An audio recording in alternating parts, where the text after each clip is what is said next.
Houston and West Virginia look to be headlined by guards Kingston Flemings and Honor Huff, but it will be the big man JoJo Tugler who steals the show inside.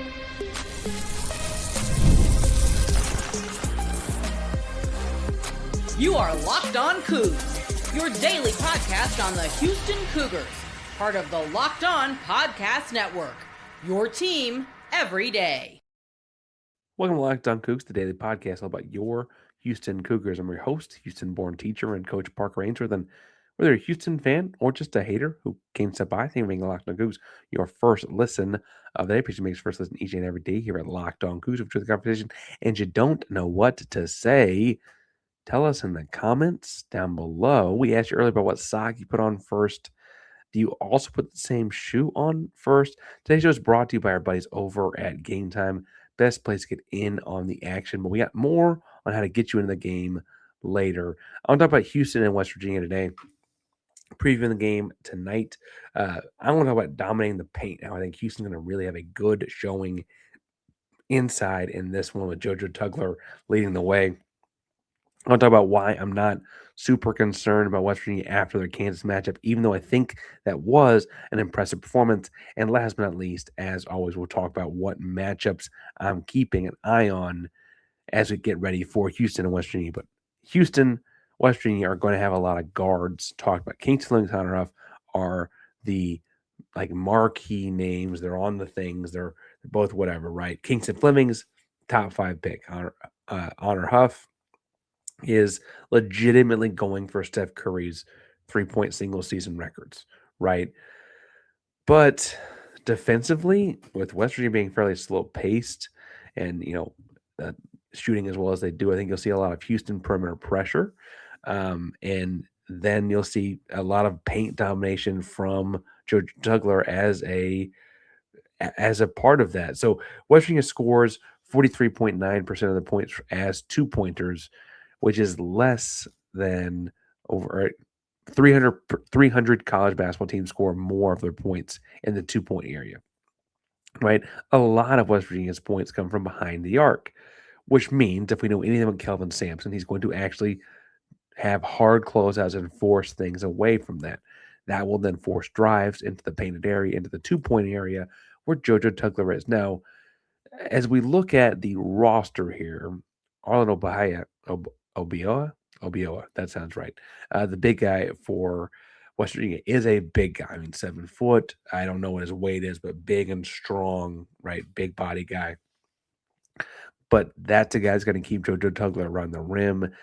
I think this is going to be the game where you see JoJo Tugler get like 3-4 blocks, like that kind of domination inside, especially because if he and Chris Sinak get switched in and out, they can also both play athletically on the perimeter mostly. We've seen JoJo have his legs under him a lot more in the last month than the first month, which makes total sense, right? Given the summer and offseason he had. Didn't have the traditional offseason. Remember, had to recovering from surgery, the injury. He went from the title game in April all the way to October without playing 5-on-5 basketball. He's just been getting back in shape. He hadn't fouled out since before Thanksgiving. I think that's a win in a lot of ways for JoJo. I think it's going to be interesting to see here is I can almost guarantee the strategy from the Sampson and company is going to be to run guys off the 3-point line, make them attack the rim, and have someone like JoJo or Chris there waiting. That's the defensive side of this. On offense, I think Houston's going to still also dominate the paint because if you flip the inverse, West Virginia has allowed over 50% of the points they gave up thus far this season inside the 2-point area. And in 5 of the 7 Power 4 games, that's an even higher number. And so when you're seeing them play Power 4 opponents, you're seeing teams, getting inside the 2-point area and able to score much easier baskets. What I see happening here is not necessarily like JoJo getting a bunch of post-ups or Chris Knack getting a bunch of, backside lobs or things like that, but drives and drops or drives and hit Chris for mid-range or post-to-post action on the entry pass kind of stuff, where it's more like quick hitters, not like traditional post-up, pound, shake, right? Those kinds of moves. I also think that Houston typically starts their best looking offense by getting guards into the paint. And for the things that West Virginia does well, and I would point out that Ross Hodge has things going pretty well at West Virginia for year one and has an impressive roster, I would say, also for year one at a Power Four program. I mean, Hodge is a good basketball coach, but I would say that Houston will have guards that can get into the paint. I don't see guys that can stay in front of Kingston and Milos and Emmanuel, and frankly Mercy and Ramon and Isaiah. And I think that Houston will get into the paint a lot. I don't think that the first guy getting there will score. I think it'll be more of those drop offs or drive in, spit out kind of actions. That's just more what I see. I also, though, see that West Virginia gives up a lot of offensive rebounds. And I kind of get that feel when I watch them play Kansas and watch that game back, watch a little bit of Ohio State game. It was a double overtime, did not see the whole thing, admittedly. But, and then I saw a little bit of the game against Cincinnati. And it looked like to me they're going to have a bunch of offensive rebounds. And then I went and saw that against those same 7 Power 4 opponents, they gave up more than 10 offensive rebounds to 5 of them. That's indicative to me of a team that's going to struggle with Houston's offensive rebounding attack. Look, you and I both know there are a lot of possessions Houston has where late in the shot clock, they throw a ball at the basketball basket stanza just to get it off the rebound for an offensive rebound, right? That's kind of an intentional thing. That's not a bug, it's a feature, right, of what Houston's trying to do. And I think that that's going to be an advantage for Houston against West Virginia. The trade-off is that West Virginia is top 50 in America in three-point percentage. They legitimately have, I mentioned, Honor Huff is going for single-season Steph Curry records in terms of makes and three-point percentage on whatever minimum shots or whatever it is. He's 41% from three, 9.8 three-point field goals per game. He's almost exclusively a three-point shooter, but he does attack the rim pretty well. A couple times a game, looks like, statistically speaking. He got in the rim for some like emotional kind of like energy buckets against Kansas. He's short. He's 5'10". He can light it up, and he is open when he steps in the gym. You got to cover him the whole way. I don't care how far away he's standing, cover him. That being said, he is 5'10". I think you can run him off the line and make him pass the ball and spin around a little bit. And his other buddies can shoot too. They're not quite as shifty off the dribble as he is. I think that this is the kind of thing where you're going to see Houston have a pretty strong defensive effort there. But you can't leave these guys open. Huff especially, again, tremendous shooter. And I think that the counter to that's going to be forcing them into your own paint defense, right? Now, West Virginia had a big time, for a first-year coach, you could almost argue it's a program-defining win over the weekend, and that they beat Kansas. And while I think Houston Cougar fans want to point out, well, we've beaten Kansas a few times ourselves, I do think there are a lot of people that look at that as like, okay, is this kind of an arrival moment for West Virginia? And I'm, how do I say this, not one of those people. I want to talk about why that is in 1 second. But first, today's show is brought to you by our buddies over at Wayfair, because New Year is here. Perfect time to reset your routine, refresh your space. You're spending more time at home. Might as well love how it looks. And that's why you should turn to Wayfair. It's a one-stop shop, getting your home back on track. Wayfair has everything you need for a full home refresh, all in one space. Whether you're updating your living room, organizing your space, upgrading your work from home setup, Wayfair is the best place to get all those selections made quickly, easily. Deliveries right to your door exactly as you order to get organized, refresh, and back on track this new year for way less at wayfair.com. Right now, shop all things home. That's Wayfair, WAYFAIR.com. Wayfair, every style, every home. Thank you for making Locked On Coogs your first listen of the day, and thank you for making Locked On Podcast Network, the #1 Sports Podcast Network.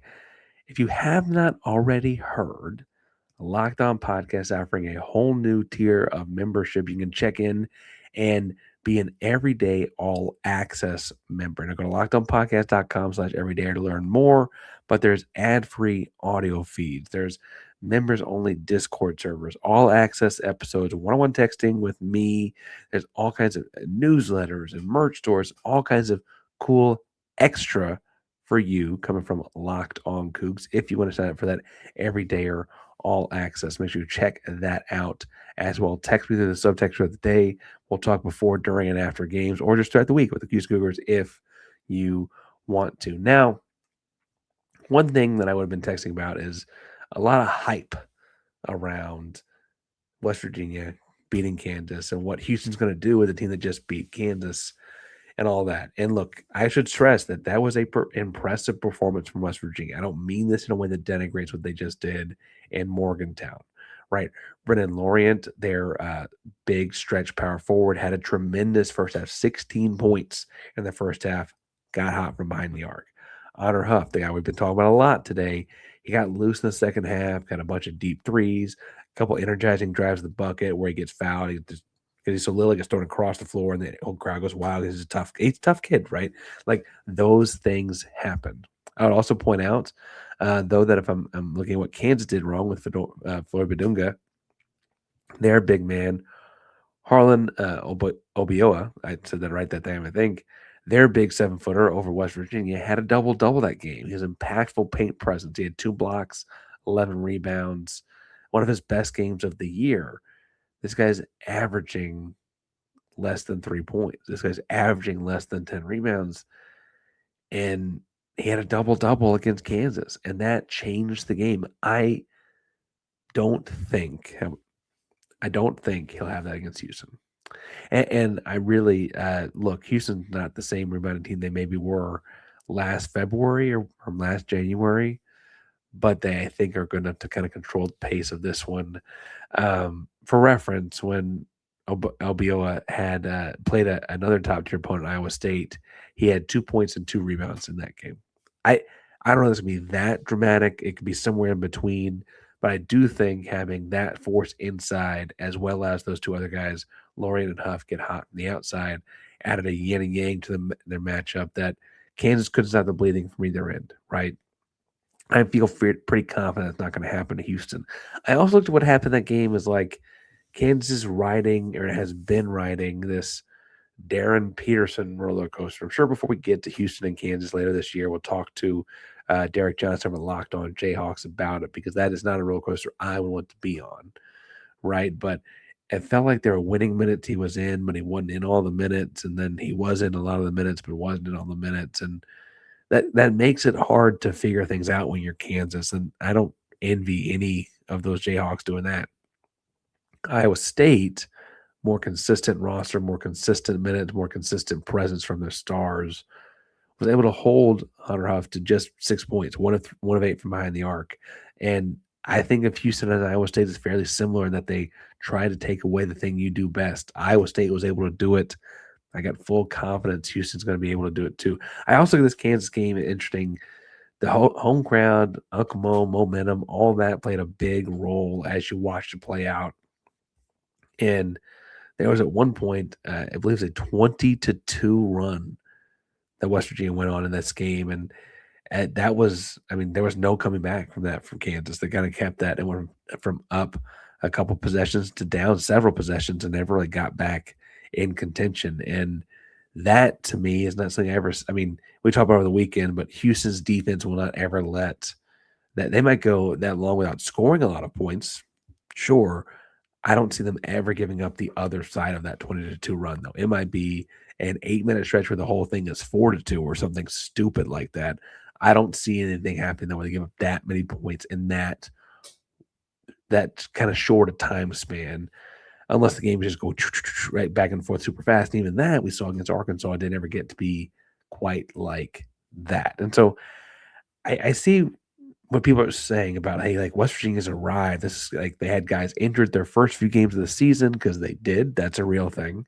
They brought these guys back. Huff is finding his stride. New coach. It took a while to get a system underway. Right there, all those kind of things are probably also at play. Right, they're probably also a piece of this. However, I don't know that I'm necessarily super concerned about Houston falling into any of the same traps as Kansas. I also point out that it probably benefits Houston that they just saw it happen to Kansas, right? That Kansas took the lumps for them in a weird way over the weekend. So Houston can say, hey, we can't we can't look past these guys. Look at what they just did to Kansas, right? Kansas is also a program that Sampson has utmost respect for. We heard him at Big 12 Media Days say that they were the bell cow of the conference, right? Well, I think it's safe to say that if someone knocks off the bell cow of the conference, Sam's going to make sure that his guys are not overlooking the people that tipped that cow, right? Like I think that's a thing that's going to happen in this too. And so I'd imagine Houston's very much got their eyes set on West Virginia. I also, for being, completely transparent here, I don't think Houston's at the part of the season yet where like you even look, Houston's not going to look too far ahead of too many guys. It's just not really what Sampson and company do. But Houston does have challenging stretches of their schedule where like it would be natural to look ahead.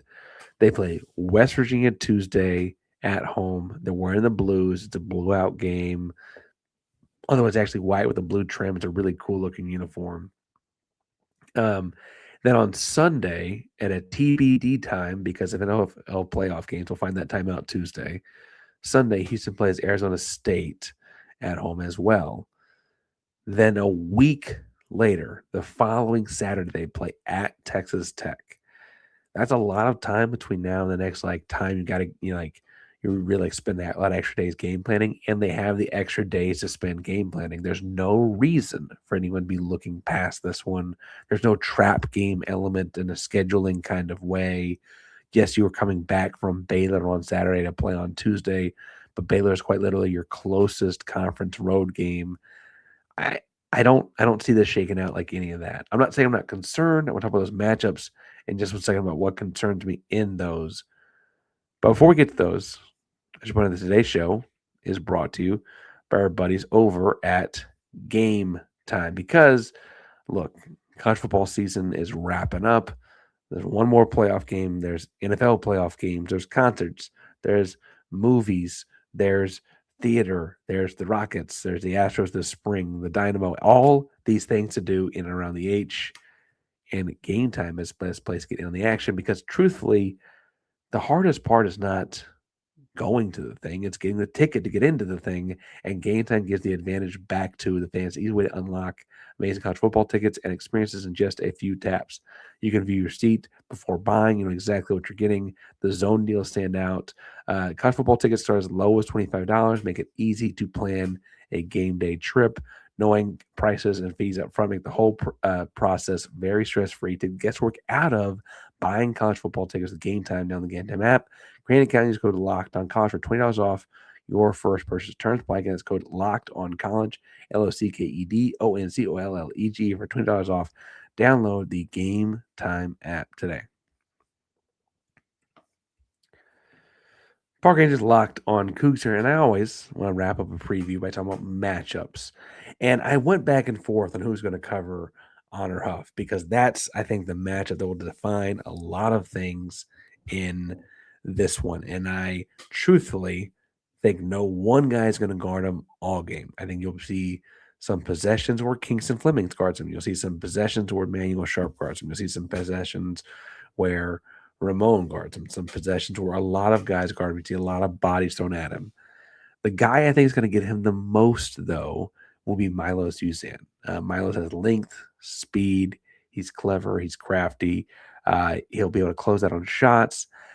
I think, though, what we see with Milos is that he can expend all, like, we've seen this offense hum without Milos being a high points guy or a high volume guy on offense this year, right? So he can really expend most of his energy making sure that Honor Huff is off the 3-point line. I also think that when you think about like how Milos attacks the rim, those floaters and things like that are more likely to maybe draw fouls or draw physical contact and all of that off of Huff. Now, again, I think all the guards are going to get a run at him and get some time on him to mix up looks, mix up tendencies, right, etc. But I do think that Milos gets the start and gets most of the reps on Huff. Kingston Flemings, I think, is Jasper Floyd. Jasper Floyd is their 6'3" guard. He's not a high volume scorer. Decent 3-point percentage, but does not shoot money for a game. I think Kingston Flemings is going to turn this guy over. He's nearly averaging 2.5 turnovers a game, and Kingston might bump that up to 4 or 5 just by rushing him. I think that Kingston's a really good matchup for Houston there. I think it puts Trey Sharp on Emmanuel Sharp on Trayson Eaglestaff. He's their third guard, shoots a lot behind the arc, moves out the ball a lot, but not a real driving threat. I think you want to see Emmanuel's wingspan and stuff like that, closing out on him. You do see some chance more come in that, but he's more of an aggressive six-man kind of guy. I think the bigger deal is you want Emmanuel Sharp's length closing out on Eagle Staff's jumper. He's a 6'5", 6'6" guy, so that'll be more important, I think, there. The big matchup for Kansas in the first half was they could not cover Brennan Lorient. 6'9" guy, shot a lot of threes. He's shoots at a high clip, very efficient, has a really good couple weeks. He's riding a hot hand. I think Chris Sinak, though, as the power forward, covers that up really well. And I actually think that's a perfect matchup for him where he can run around with the big guy in the perimeter and then ultimately have all the size and tools to guard him out there. And I mentioned earlier, I think JoJo Tugler covers Arlen Obioa inside. Obioa is a big, traditional 7-footer, clunky guy, big and strong, but that brings Tugler down to the rim. I think actually helps Houston's defense out a lot. On the bench, I think that's really where Houston will make their money, though, because Isaiah Harwell come off the bench. We saw him get hot over the weekend at Baylor. We also know that he and Ramon Walker both lead all these hustle plays and energy moments, stuff like that really get Fertitta popping even on Tuesday night. The blue thing will be fun there, too. I also think you're going to see, it's a home game, so you see like a Mercy Miller, Chase McCarty kind of play as well, whether it's Chase shooting the ball or Mercy driving and attacking. I think an advantage for Houston is going to be the number of scores and scoring options to pull off the bench. Clay Fasacco, I think, is a perfect matchup for Harlan Obioa as well. So when he comes in, he'll be fine on that matchup. I'll be interested to see what Chase McCarty does against Brendan Lorient. But at 6'6" with the long wingspan, I don't think he'll be too short to cover up and close out on those jumpers. So I really think Houston's got an advantage in this one. Our buddies at FanDuel got the spread at 13.5 at the time of recording. I think Houston wins by 16 or 18 points. So that means covers. And I'm going to say, let's go 74 to 58. No, 76 to 60. That's what 76 to 60 Houston. One minor programming note. This game tips off at 7:30 local time. I am coaching, again, teacher and coach, a high school game at the exact same time. I don't feel comfortable doing a live post-game after game I have not seen. So you can expect my post-game reactions when you wake up on Wednesday morning. They'll be in wherever you get your podcasts. I'm not going to go live post-game because that doesn't seem fair to go live and right after without having seen it. I won't see it until very late. I'm not going to ask you to stay up super late. So it'll be in your normal podcast feed on Wednesday morning. Thank you all so much for tuning in today and making Locked On Coogs your first, second, third, every listen of the day, making it the most listened to Houston Cougar podcast out there, and making the Locked On Podcast Network the number one sports podcast network in the world. Locked On Coogs is a prime member of the Locked On Podcast Network. It is your team every day. Go Coogs.